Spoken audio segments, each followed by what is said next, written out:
begin our CAWASA Wednesday webinars and welcome to the first edition for 2024. We've had a long absence, I think, since last year. So it's good to have all of you back. And I know that we did quite a bit last year, and we were back to normal. So we met in person, particularly at our CAWASA Water Operators Conference in Barbados. Many of you participated. And during that time, we had many of us, or many of you got pinned as professional operators for the first time.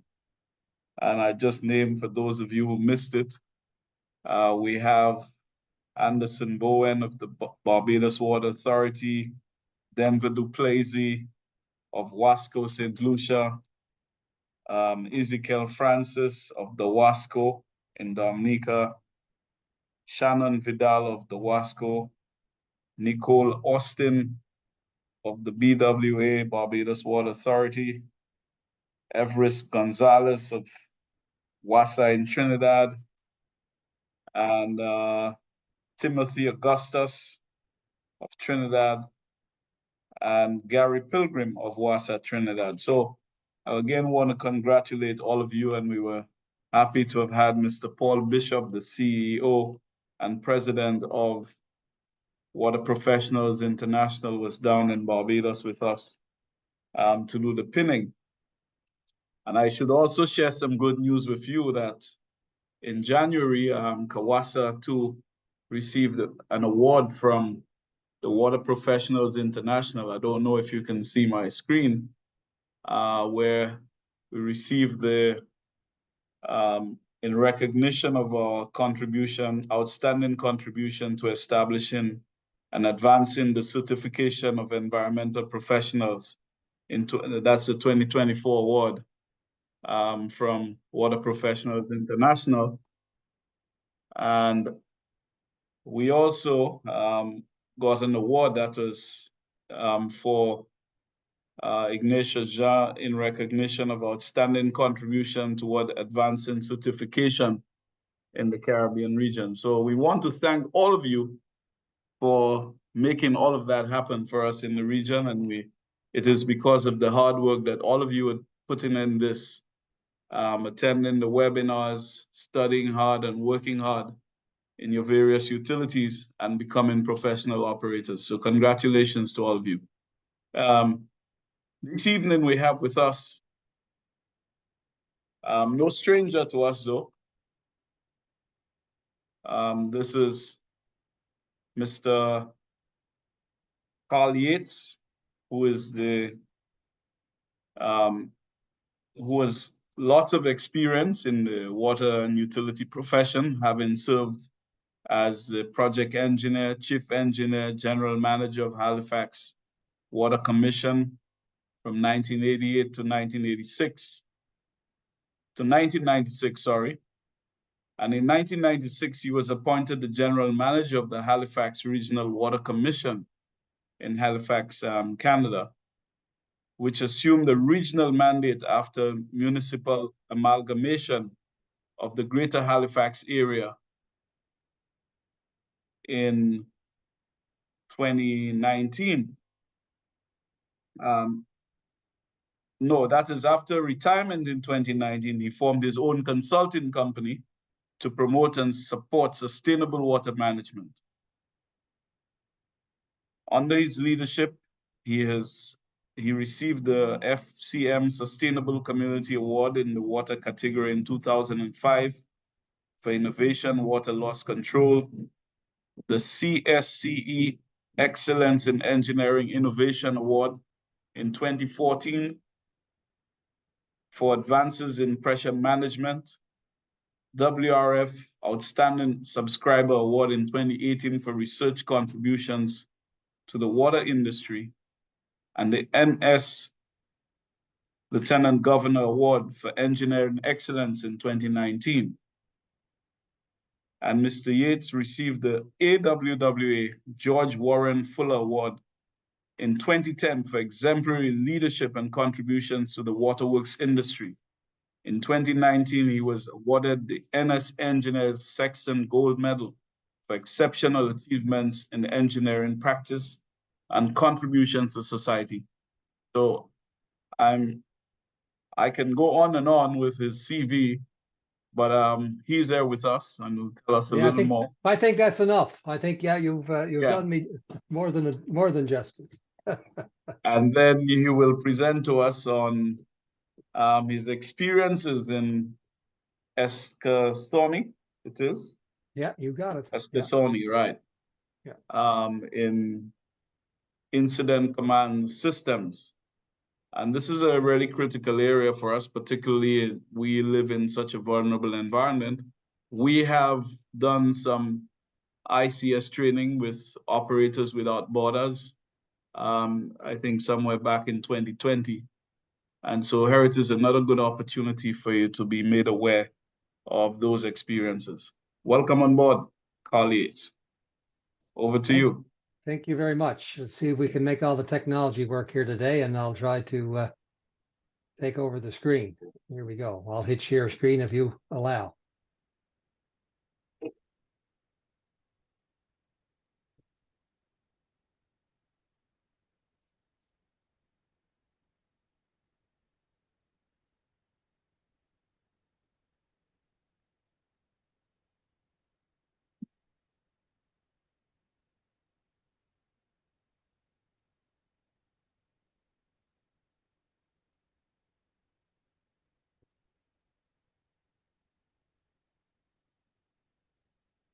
Yeah, I'm hoping you might be able to see that here on your screen. Can you see anything? At the bottom of your screen, you should see a green arrow which says share screen. Yeah. All right, let's see how we do. Right, you're on. So you go to the next one, which is the presentation. Yeah, it says and you press share in the bottom right-hand corner. Yeah, now in theory, I should be sharing right now.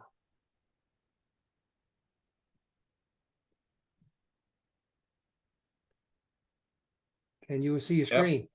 That's correct. You on? I'm on. Excellent. Well, that's beautiful. Okay. Well, we'll start, as you say, with a word from our sponsor. I'm here mainly, of course, on behalf of Operators Without Borders, which, of course, is no stranger to CAWASA in the Caribbean, through all the work that we've been doing together over the years. And I just wanted to remind us of that, and hopefully we'll continue to do good work together in the future. So, as you know, Operators Without Borders not only help in direct assistance during disaster or emergency situations, but also, of course, and this happened during COVID, we morphed to do a lot more training online, and in the hopes, of course, of building capacity. And I know that's what you're all about, as Ignatius just mentioned, not only for emergency response, but certification of your operators as well. So I'll echo his comments to say congratulations to those who are getting their certification and advancing as they go. So that's terrific to hear. So good place to pick it up by the numbers. There's been quite a bit of training through Operators Without Borders, and I can say that over the last couple of years, 3 years actually, we've had 200 people trained at level 100 for the incident command system level. And we've also had additional training with funding from IDB. So we got another 100 in level 100 and 170 in level 200. And then last but not least, in level 300 now, we've got 45. And you can appreciate, obviously, as we go up in the higher levels, you're going to have less numbers involved, which is to be expected. But certainly those with at least a level 200 could play a very hands-on role, certainly in any emergencies. So if you at least get your 200, I encourage all, certainly here, and I'm sure there's many on this call that have either 200 or their 300. So keep on going as far as you possibly can is my advice. And now to speak directly about ICS and how it really, is put in place and put in practice, I want to do a bit of a case history of a community called Eskasoni. And this is a community that I worked with very closely when I was the interim chief executive officer for the Atlantic First Nations Water Authority. So I should point out that I've, I guess, had the privilege to be CEO for two different organizations. One, most of my work, of course, was with Halifax Water, but I almost got into the consulting business. I'm back in now, I should say, but I was pulled back into a full-time job to stand up the Atlantic First Nations Water Authority. And I'll speak a bit more of that as part of the presentation. And of course, I am a director of Operators Without Borders. So the mission of Atlantic First Nations Water Authority, you recognize that this is a mission statement that's very meaningful: to provide safe, clean drinking water and wastewater in all participating First Nations communities in Atlantic Canada, delivered by a regional water authority owned and operated by First Nations. So this is first of its kind in Canada. It is an Indigenous owned and operated utility. And its service approach is based on what we call two-eyed seeing. And what that means is that it takes the best of Western science and combines it with traditional Indigenous knowledge and culture, and brings them together for the best approach to service delivery. And these things are not competing interests. They actually complement one another, which is why the elder Albert Marshall coined the phrase of two-eyed seeing. He made it very clear that you can see with either one of your eyes. There's no question you can do a pretty good job and you'll have decent sight. But you bring your two eyes together and you see much more and you're richer for it. And they do not, I guess, negate one or the other in terms of how they see. So they're very complementary to each other, the approach. And this lovely graphic I've got here is a storyboard that was developed when we were looking at organizational structure for the Atlantic First Nations Water Authority. So this was drawn in real time as we spoke about the preferred model for the utility. So I won't spend too much time on this other than to show you that this one slide shows the corporate governance and organizational structure for this utility. And I'll just point out some features. In the bottom, you will see the mission statement in the water. You'll see clean and safe drinking water and wastewater for all Atlantic First Nations communities. So that's symbolic, to say the least. The mission is in the water. The canoe, which is symbolic of First Nations and their journey, contains the board of directors and an elders advisory council. They provide direction and overall oversight for the journey. Above the canoe, you'll see this circle with 4 quadrants. They represent 4 of the departments of the utility: engineering, corporate services, operations, and communications and outreach. And above this, you will also see little hubs and spokes coming from each hub. That represents our operational approach, and I'll explain that a little bit later of how we do operations. But you can see on the geographic map over here, the different wigwams that are shown to represent each service area as a distinct hub and spoke area. You'll notice there's 7 wigwams, 6 represent service areas, and the one in the center, the golden wigwam, represents the future headquarters at the time we developed this. And I'm pleased to say that we have a headquarters now being built in Millbrook First Nation, right in the middle of our territory.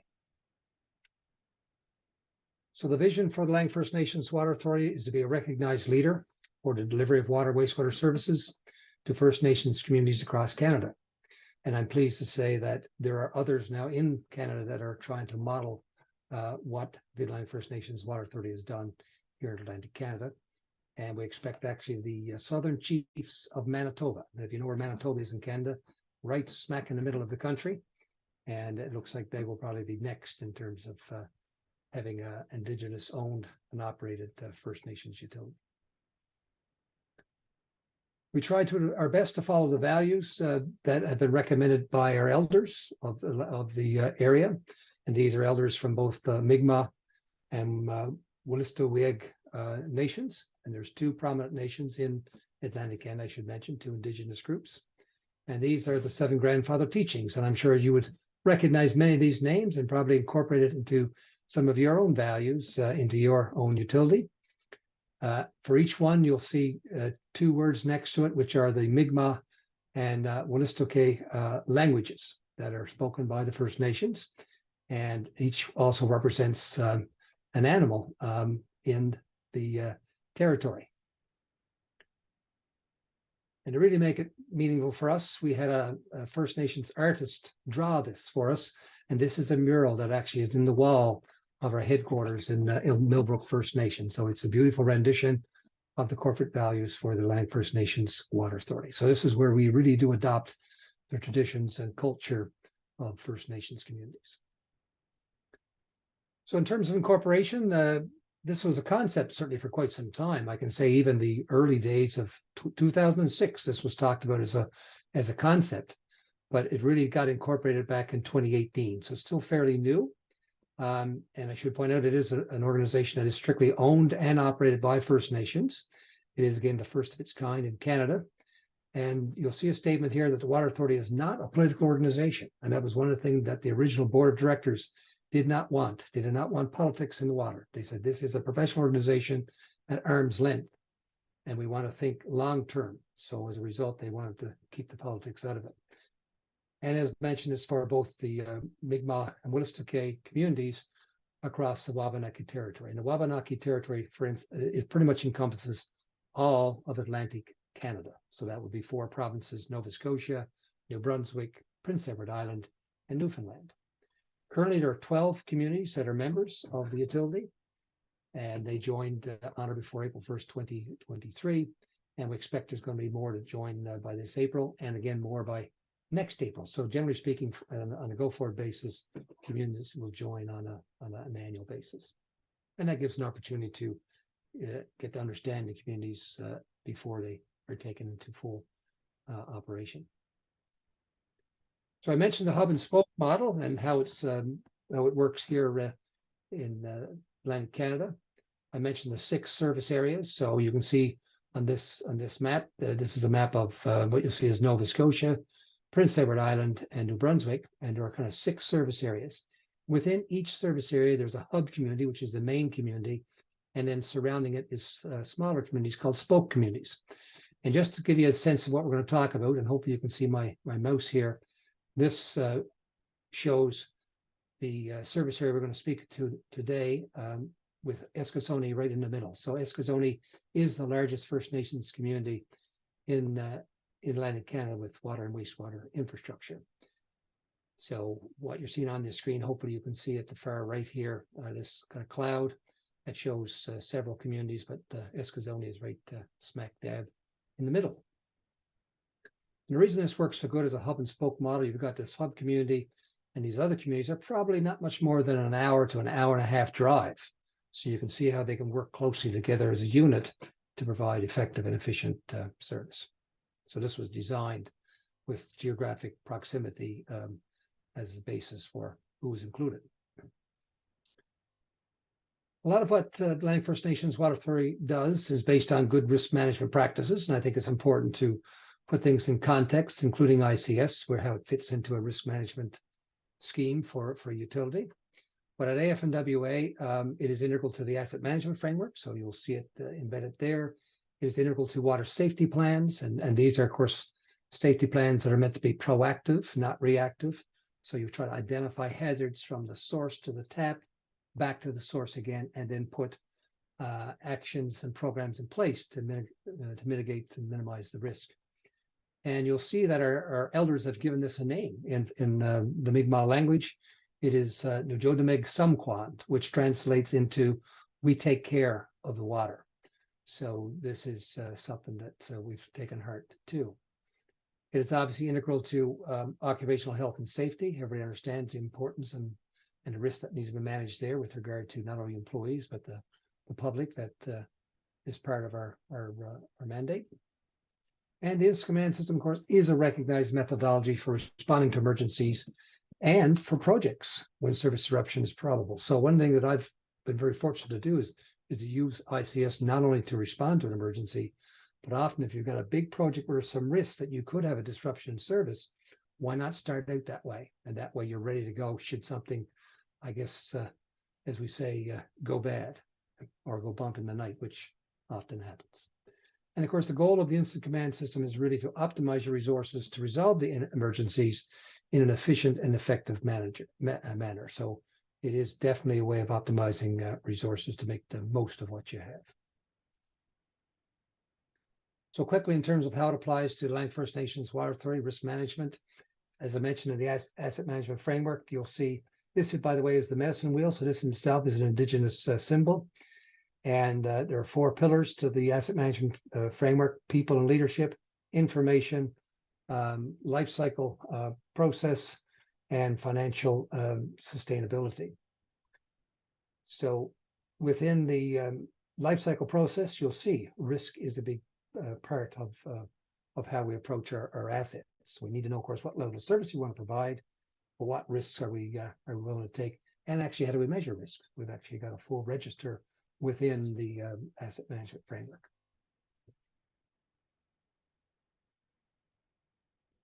In terms of our oversight framework, I mentioned the No.1 Sum approach. This is the proactive approach, the water safety plans. We call this our internal standard of care. And this is where you identify all the risks from the source to the tap, back to the source again, and try to put programs and practices in place to mitigate and minimize that risk. And of course, there's other things you'd expect. We've got standards we've got to adhere to, and we do have oversight entities that look over our shoulders to make sure that we are delivering the quality that we say we are going to. So we'll speak now directly to ICS. And early on in the journey, after incorporation, we had hired the management staff. We recognized right away that we need to put together an emergency response manual. So we developed that in the fall of 2021. And integral to that, of course, was the inclusion of the incident command systems. That's fully embedded in our emergency response manual. So we started training in the fall of 2021 and again in winter of 22. So I got the first group of employees all trained up. And as, of course, employees were hired, it becomes part of their training as well, starting with, of course, level 100 and generally trying to go as far as we could, in particular with operations staff. I can say all operators will need to have at least a level 200 and all supervisors and managers at least a level 300, and the directors of the organization had to be trained to level 400. So you can appreciate the different levels that are required.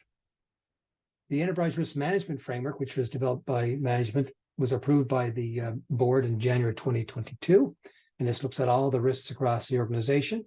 But part of that entire risk management framework was, of course, the adoption of the incident command system as a way that we could mitigate risks in potential, as I said, responding to emergencies, but also when we're planning some of the bigger capital projects where there could be disruptions in service. So to speak to our case history in Eskasoni, and interesting as we started today with discussions, we traded a little bit of banter, myself and Ignatius, with regard to some of the weather, and of course, and I told Ignatius that we had a 1.5 meters of snow up in Cape Breton in the last about 2 weeks ago, which was quite something. Surprisingly enough, roughly a year ago, we had an extreme cold event. A polar vortex actually descended upon the province of Nova Scotia, and we had bitter cold. It was like down around minus 30 degrees Celsius for an extended period of time. So yes, that's damn cold. We jokingly say it's nice to get around 30 degrees Celsius, but this is the opposite side. This is minus 30. Many municipalities and First Nations had a lot of trouble, obviously, with that. A lot of freeze-ups of water pipes, a lot of pipes breaking, a lot of water main breaks. So things got out of hand pretty quickly in Eskasoni. They had a lot of service breaks, in particular, because they had a lot of growth. They had a lot of expansion of their system over the last 2 years, which was a good thing, but they didn't get around to get enough soil on some of the pipes that were still not connected, by the way. These are a lot of dead-end pipes ready to be connected to homes that have yet to be built. So you can appreciate all these little stubs were frozen and they all broke, and all of a sudden we got leakage everywhere. And in some cases, as I point out, little as 2 feet of cover. And in our area, in our neck of the woods, you meant to have 5 feet of cover, so you can see what would happen there pretty quick. It didn't take long for these pipes to freeze. So all this leakage from the broken pipes led to negative pressure in the distribution system, and of course, a loss in fire protection. So not only are they providing, domestic supply, but also fire protection. As a result, there was a boil water advisory issued for part of the system called Castle Bay, and I'm going to show you on a map where that is. This was recommended by the First Nations Indigenous Health Branch of Indigenous Services Canada. So they played a bit of an oversight role at that time and issued the recommended boil water advisory for the community. So here's a bit of a graphic that shows the two systems actually within Eskasoni. So I mentioned the Castle Bay system, and I'm hoping you can see the mouse. I hope I got it on the right screen. Correct me if you can't see my my mouse, but Castle Bay system consists of a well house that pumps water through a series of mains all the way up to a reservoir. Here's the Castle Bay reservoir, which actually was pretty much drained with all the water main breaks. And the other side is called the East Bay system. It also has a well house and a tank to control the water levels. And it's got a pressure reducing valve in between. So technically, water could flow from Castle Bay to East Bay. That's what was designed to do through this PRV. So I should point out that Castle Bay has a higher hydraulic grade line. In other words, a higher water level than East Bay. So water could flow through this PRV if you wanted to. But at the time, and it's still the case, this actually is closed. So they're actually treated as two separate systems, which at the time worked out pretty good because East Bay did not have the same issues because it's a more older part of the system, not as much growth there, and we didn't have as many water main failures. So important to remember these features, the Spencer's Lane well house, and you'll see we discovered some issues as part of our response with that entire system, and the Castle Bay water storage tank. So these are important features that I'm going to continue to refer to. So in terms of involvement by the Atlantic First Nations Water Authority, at the time in February last year, the Atlantic First Nations Water Authority was not in charge because the assets were meant to be transferred on April 1st. So everything was moving towards a transfer.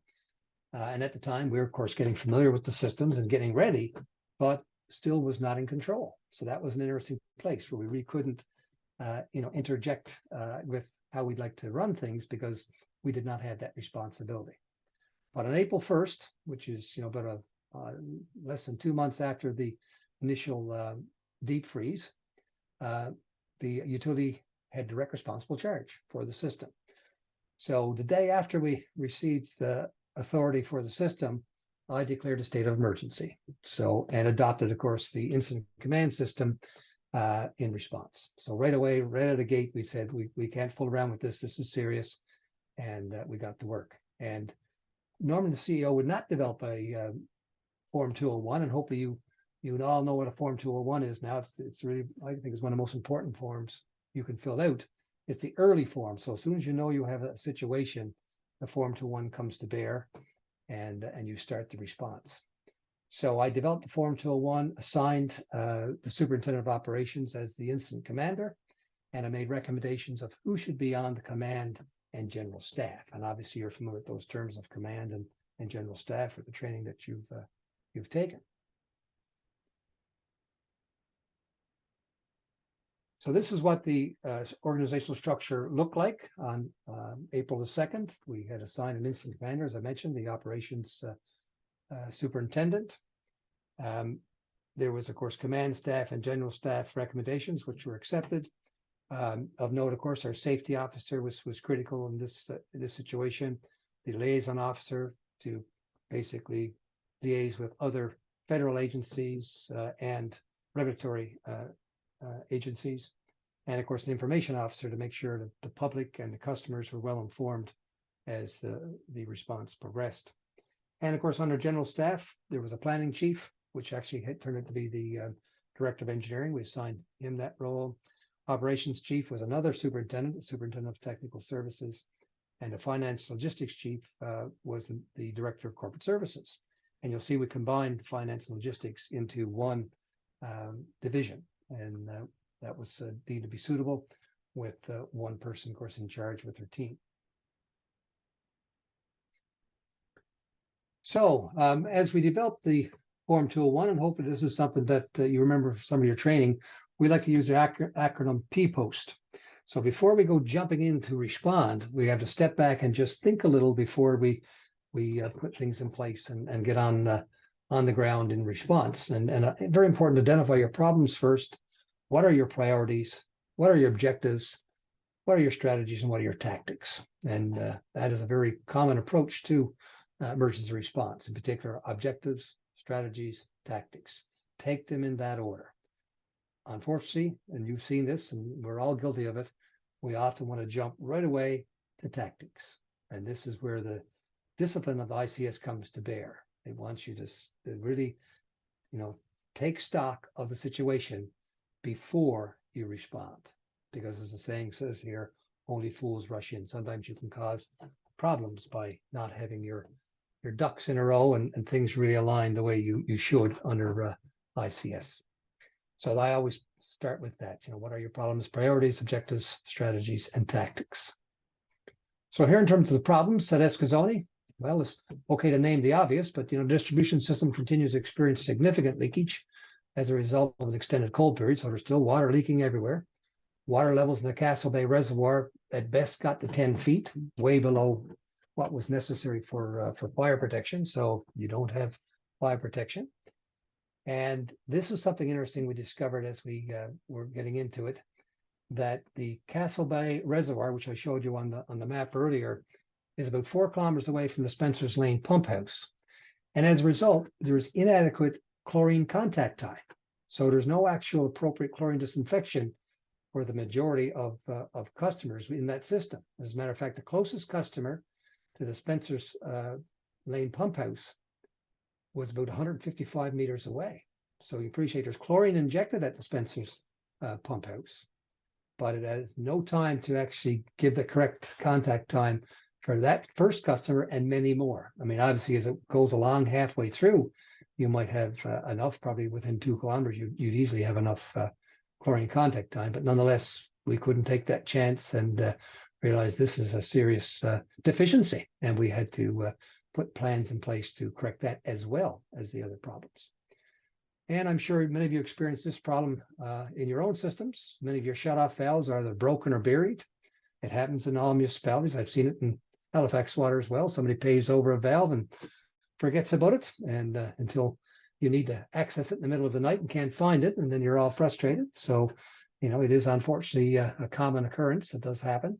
And sometimes these valves, the shutoffs, don't work. The spindles are broken, or the valves are inoperable. So that was a problem, and also confusion on the status of the boil water advisory. A lot of people weren't necessarily paying attention to it, so we actually had to reinforce it and say, look, folks, there is a boil water advisory, and please don't drink the water until we advise you otherwise. And right out of the gate, the issue of safety came up. We've got a lot of different work sites that we've got to work through, and there's some serious risks here. We're talking about traffic control, trench excavations. We're going to be digging a lot of holes in the ground. We've got confined spaces to deal with.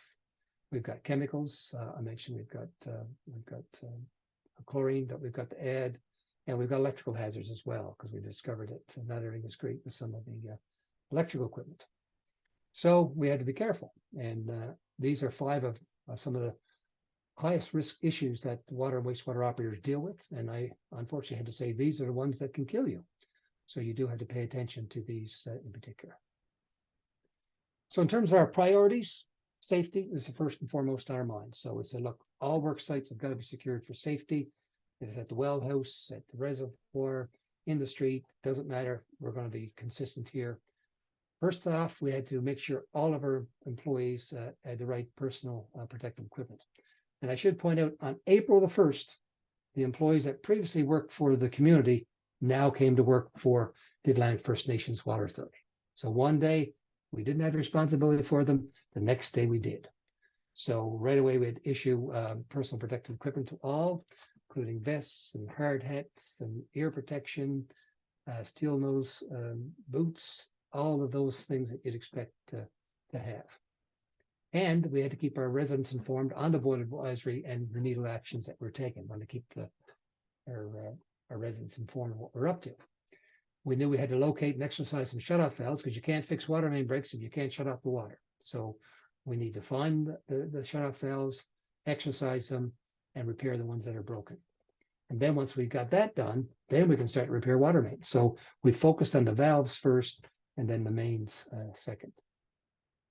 And then, as I mentioned to you, we had a problem with the chlorine contact time coming out of Spencer's Lane. So it was a recognized deficiency. It was a deficiency for a long time, and we were I'd say not pleased to discover that when we got involved, but nonetheless, we couldn't ignore it once we saw it in front of us. So now to speak directly to some of our objectives, we had to upgrade the treatment at Spencer's Lane Pump House to control pathogens consistent with our regulations. So that's taking care of bacteria, viruses, and protozoa to lift the boil water advisory. So this is this contact time I mentioned. We also had to restore water levels in the Castle Bay Reservoir, adequate for fire protection. Okay, so not only do we need water safe to drink, it must be able to have enough volume and pressure to fight fires. And recognizing all the growth in the community, we had to establish new wells near Castle Bay Reservoir and development treatment facilities near that reservoir. And the good news is some wells were already drilled, and we thought, well, let's make that an objective so we can move quicker and get that resolved. This is more of a, as I mentioned here, a longer term objective. So this is more to do with a capital upgrade. So in terms of strategies to upgrade the treatment plant at the Spencer Lane Pump House, we had two options to look at there. One was to install a pipe loop, so basically install an extended water main in the area so that we can get our contact time. We even talked about a reservoir, but realized the pipe loop actually couldn't be incorporated into future works. So we were able to make good use of the pipe in the short term and the longer term. That's, I should point out, that is the way we went in the end, but we had another option. One was to install UV disinfection equipment to get the equivalent disinfection to chlorination. So we're going to bring in additional UV equipment. I should point out there was some UV there already, but it wasn't enough to give the full disinfection. And of course, we had to have at least 4 log removal of viruses as part of disinfection. And what that means is 99.99% of viruses had to be removed. And the reason that was so is because the well was under the direct influence of surface water. And I'm assuming you have similar classifications of your wells in the Caribbean where there's problems with infiltration of surface water and contaminates the groundwater, or has the potential to contaminate the groundwater. And the acronym, of course, we use here is GUDI, and it stands for groundwater under direct influence. So that meant we had to be very careful with our disinfection there. So in terms of tactics, now we're getting to look at each of our strategies. Okay, if we have to install this pipe loop to give ourselves the contact time with chlorine, what do we do? What tactics do we use? Well, we hire a consultant. We had a consultant that was doing a lot of work for us. So this was sole source, by the way. This is the thing about incident command. It allows you to sole source. So it cuts through a lot of, I guess, the strict policies you may have in place because there is some urgency. We also had to conduct a geotechnical investigation to determine bedrock profile in the area, because if we're going to build a loop, we need to know where the bedrock was, especially by the fact that we're going to have to cross a stream bed with this new loop. So very important for us to figure out where bedrock was in that stream crossing. And we had to quickly contact a pipe supplier to find out, hey, can we get the pipe and the valves and fittings in a short period of time? And also what contractors were out there that could quickly go to work with us to carry out this work on short notice. So all these were tactics that were put in place right away, and we were done very efficiently, I should point, and successful in the end. The other one we looked at, though, was installed UV disinfection equipment. Again, hired a consultant, so we actually hired Dylan to do both. So they were working on both solutions at one time, and that's okay, to find the best one. We contacted Nova Scotia Environment to get their opinion on the equivalent credit for UV disinfection. And we contacted suppliers as well to confirm the size and delivery of UV equipment. And as it turned out, this was not a short delivery time. Now you can appreciate, the delivery times are getting a little bit better, but at that time, certainly the delivery of the equipment we needed was going to take considerable time. So that was one of the drawbacks of installing UV disinfection equipment. So in terms of strategies to restore the water levels in the Castle Bay Reservoir to get, of course, the fire protection back in place, we've looked at possibilities of connecting those wells. I mentioned there's already some wells drilled near the Castle Bay Reservoir. They're not treated. This would be raw water, but there's a possibility we could connect them and feed into the reservoir. We could also supply water from the East Bay system. I mentioned about the other side that was not affected. If we did supply water from East Bay, however, it would be done at a lower hydraulic grade line, because the East Bay system reservoir has a lower water level than the Castle Bay system. So that, would have been a shortcoming, but nonetheless, it was an option. And of course, the other one is definitely to repair leaks in the Castle Bay distribution system as a strategy. So in terms of the tactics to connect the additional wells, we could, do that, but we realize this is wintertime. We'd need to put a pump or a common header that had to be, couldn't freeze because it's still pretty darn cold. So we'd have to hook up the 3 wells into a common header and keep that from freezing. So a lot of complications with that. But then we said, well, in the longer term, let's hire a consultant to start to look at the design of a new treatment plant. And again, we sole source that as well because of this emergency declaration. So this is, in the end, going to be a longer term objective. So the tactics of supplying water from East Bay to Castle Bay, as I mentioned, we could have opened the valve at the PRV station so we can have just one system. So instead of 2 distinct systems, just one. Now we've already got a boil water advisory. Remember that issued for Castle Bay. If we open the systems, then we'd have to issue the boil water advisory for all residents, because now we have a cross connection, right, with both systems. So that was not necessarily something we wanted to do. But we also said, well, there's another way to do it. We could boost water across that closed valve. So we could hook up a line between 2 hydrants and boost from one system to the other. But like I said already, we had to do this in wintertime operations. We'd had to get a pump installed and put the lines there in place. And we had to be very careful that didn't freeze. It had to be, manned 24/7, of course, to make sure it didn't freeze and was fully operational. And then we had to go find that booster pump as well. So a little more, I guess, challenging to do that one. And last but not least, repair the leaks in the Castle Bay distribution system.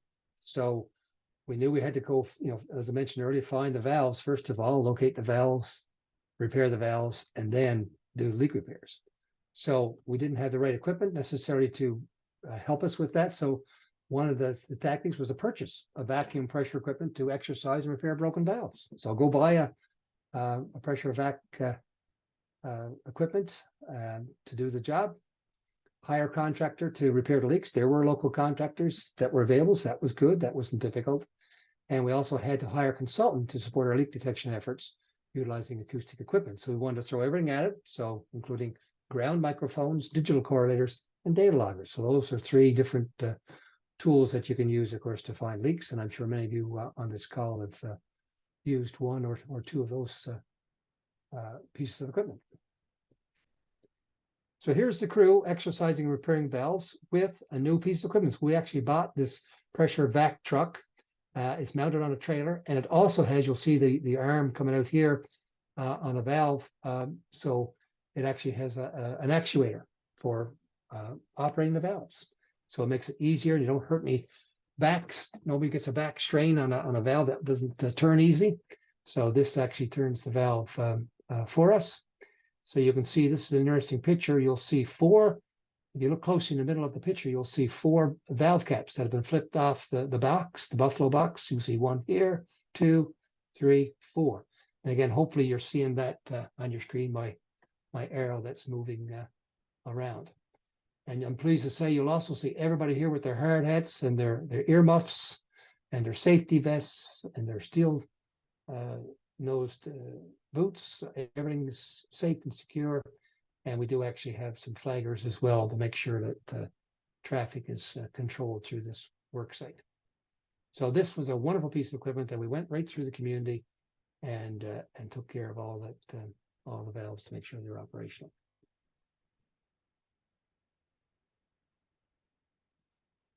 Here's some of the leak detection tools that many of you may be familiar with as well, but I'll point them out to you.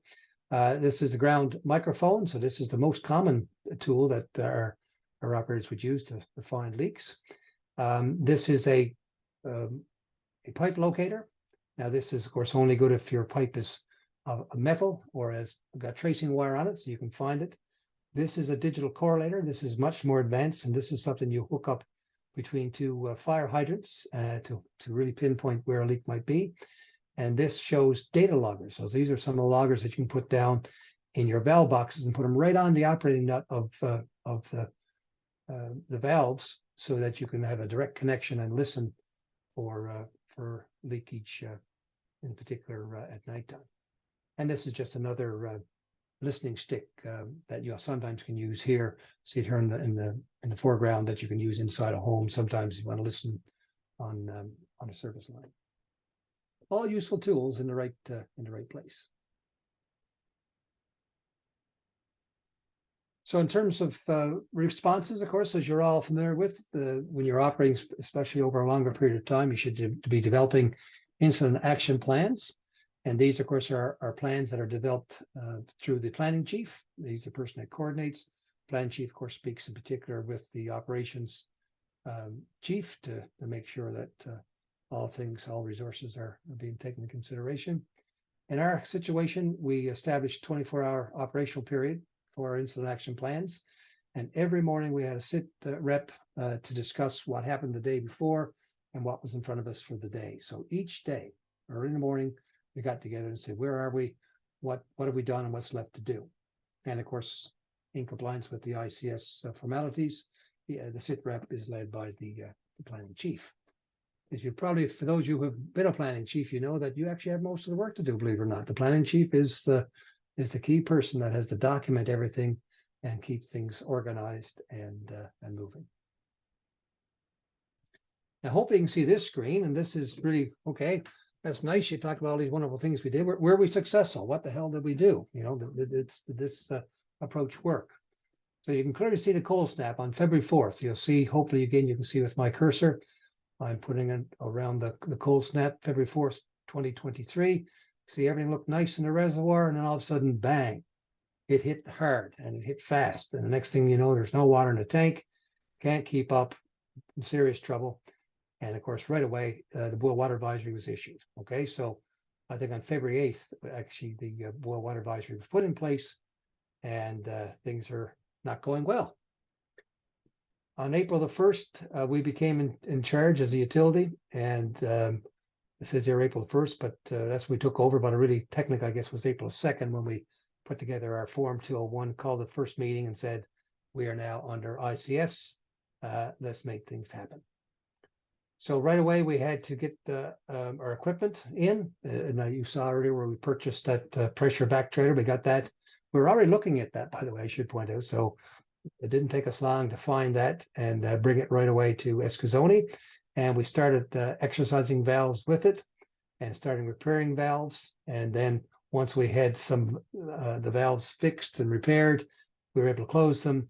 We started in on our leak detection and repairs. And by April 24th, which is my birthday, by the way, we pretty much had all the leaks taken care of that we could at least see at the time. And as a result, you'll see that quickly after that, the reservoir got back to normal, and we were able to say we now have fire protection in place. So I'm going to zoom in a little closer here now with that. Take a closer look. So you can see on April 26th, so that's 2 days after we finished our main repairs. Didn't take long for us to get back to the high level that we needed to get. And now you can see this lovely diurnal curve that keeps repeating itself. Hey, there's your overnight flow, you know, your high point that you reach at nighttime. Here you reach it again on April 27th, and here you reach it again on April 28th. But you'll notice that each day we're gaining. We're doing quite well, to the point that even during lunchtime on April 28th, we're able to fill the tank. And again, it's supper time. And that was a remarkable, because that had not been done for years, that you could actually fill the tank during the daytime. So not only did we find leaks that happened as part of the cold snap, we also found leaks that were running before then. So that was a big success, and it was nice for our operators to be, you know, leading this and fixing the leaks themselves, because they took great ownership and great pride in fixing their system. And that's the way you had to look at it. It was their system. They took ownership, and they were able to fix those leaks during the month of April. So in summary, I always say the Form 201 gets you off to a good start. So if you've not used the Form 201, please use it in your next emergency response, because it really does establish your objectives, your strategies, and your tactics for what you initially see, to start your response. I can say it was successful in restoring fire protection in Eskasoni. So you can see there by the end of April, we had fire protection. We can let everybody know.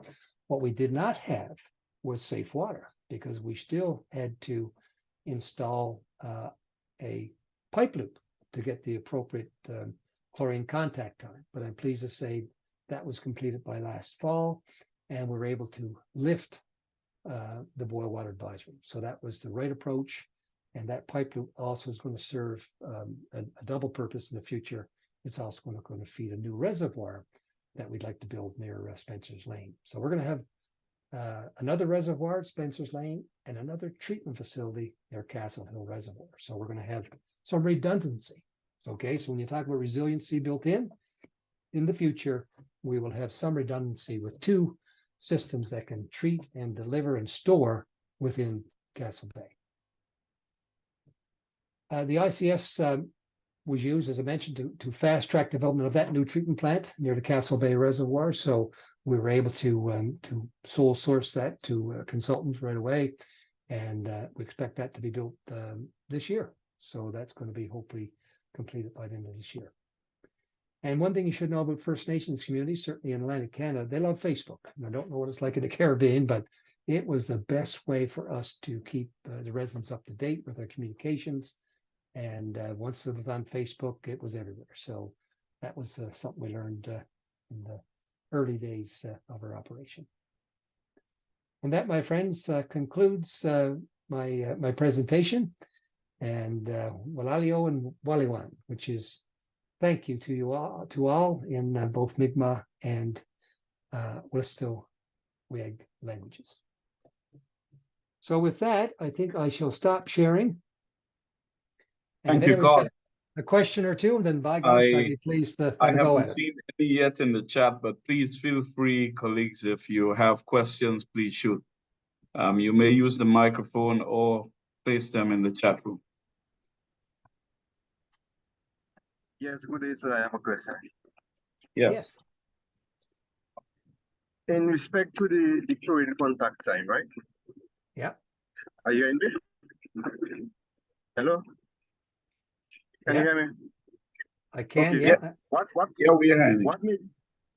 What made you come to the conclusion that you did not have enough contact time? Like, is it a case of you getting polyforms in your results or something like that? Yes.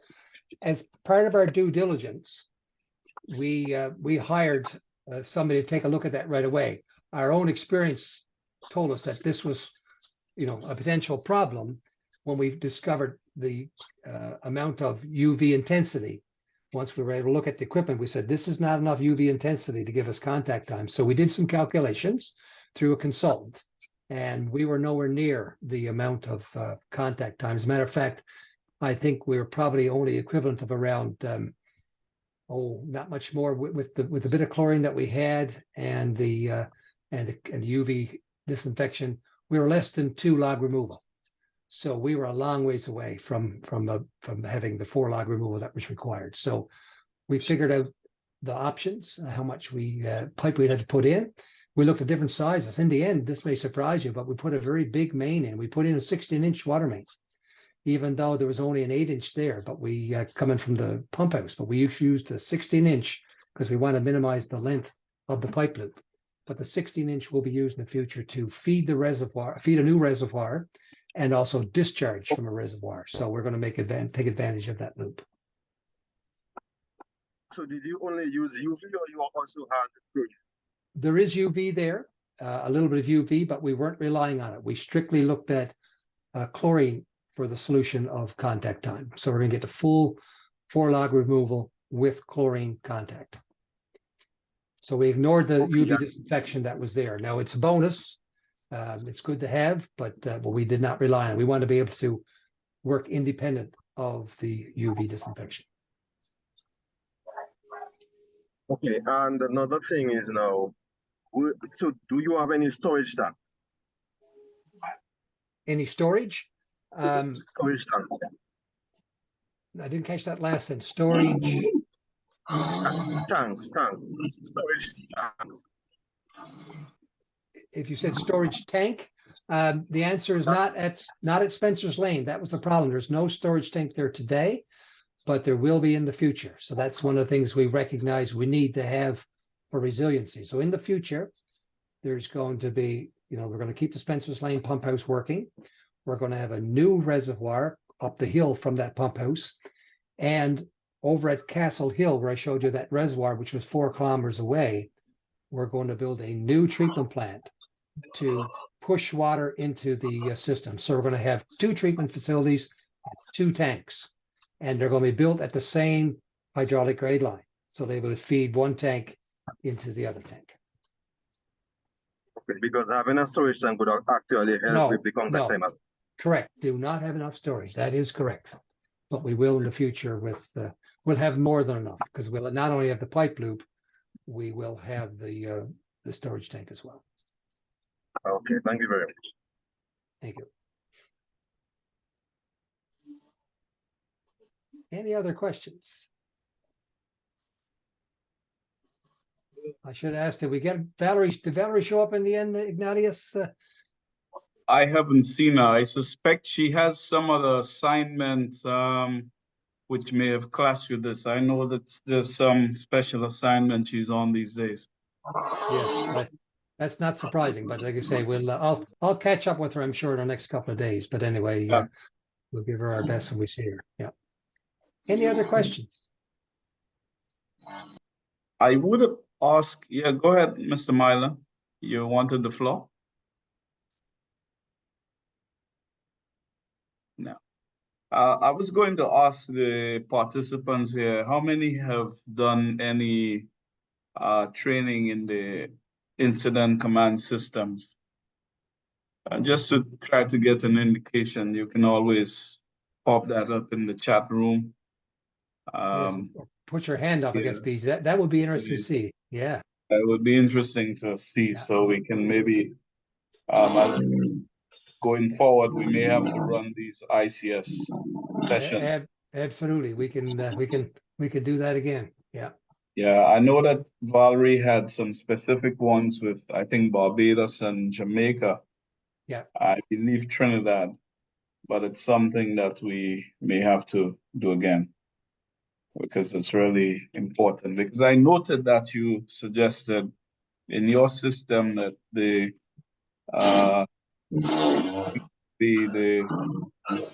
at least at the level of the operators, they should have at least 201, and 203 would be level of supervisors, and is it 204 would be, or 400, 400, yes, it's 200, yeah, 200 for operators, 400, 300 for your managers, yeah, and supervisors, and right. 400 for your senior managers and directors. So a guy like yourself, Ignatius, would have a higher qualification than others, because you're going to be looking at a broader response many times. Yeah. Just checking. Thank you for letting us know how many of you were already. Yes, yeah, so quite a few, but I see some that are interested. So I'll make sure we let Valerie know, and I'll send her a note afterwards that we've got some folks that would be interested. So maybe if you want to take stock, Ignatius, for us and let us know if you want. It's something I will follow up with Valerie, and maybe with, of course, we would have to start at level 1. Yes. And there's some project proposals we'd have to, because the level 2, there's a cost to it. So we will have to liaise with our utilities to put those on. Yeah. I'm pleased to see somebody responded saying they've got an ICS 300 designation. So right. Anderson Bowen, just not to pick on you, Anderson, but well done. I'm glad that you do have a level 300. That's a significant certification. Yeah. Brilliant. Yeah, you're the guy that could be in charge of an emergency response with that qualification. So be careful. Now you're trained, you might be called upon.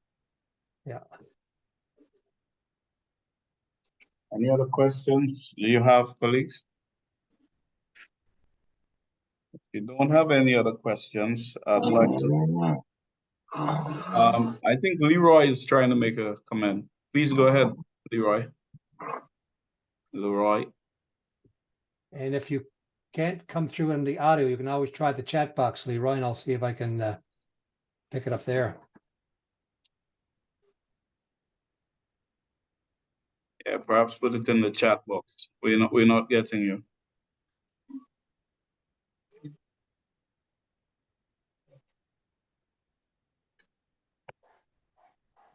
No, we're not getting your sound, Leroy. So I suggest you put it in the chat room. Chat.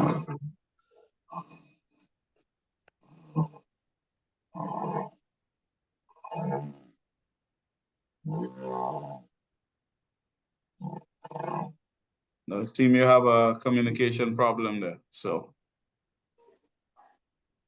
Yeah, of course, folks can always send me an email as well, Ignatius. yeah. So if you want to give my email address, that'd be fine. carldugyates@gmail.com. If anybody wanted to follow up with the question, I'd be pleased to answer it.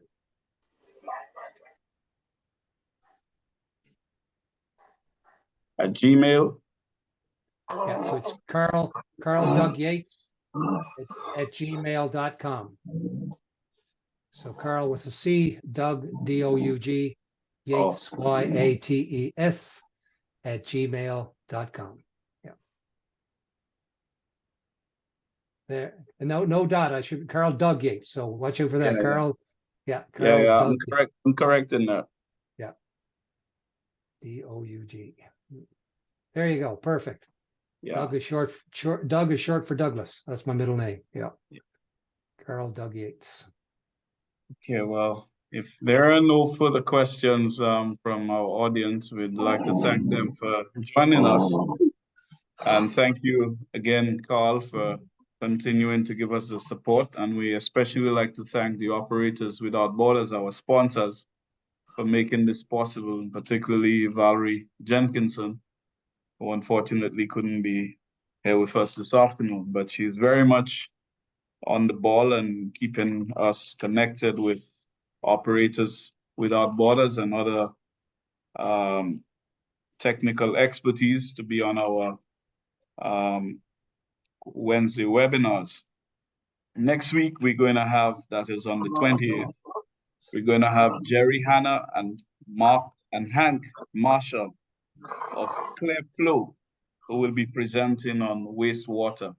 I think it seems to be very interesting. I wouldn't let the cat out of the bag because I already have received their bios and their presentation, but I certainly will urge you to join us again next week, Wednesday, the 28th of February, for presentations by the Cleflo team of Jerry Hanna and Hank Marshall. I will be circulating the links very shortly, and also the recording of this session today. So thank you all. And those of you in St. Lucia, we want to wish you happy 45th anniversary of independence, which is tomorrow, the 22nd of February. And do enjoy yourselves, and looking forward to see you next week. Thank you very much, everyone. And goodbye all, and thanks for the opportunity, and we look forward to following up. Thank you very much. And we're all signing off from CAWASA. If it's Wednesday, it's the CAWASA Wednesday webinars. Thank you very much, and have a good evening. Bye. Take care.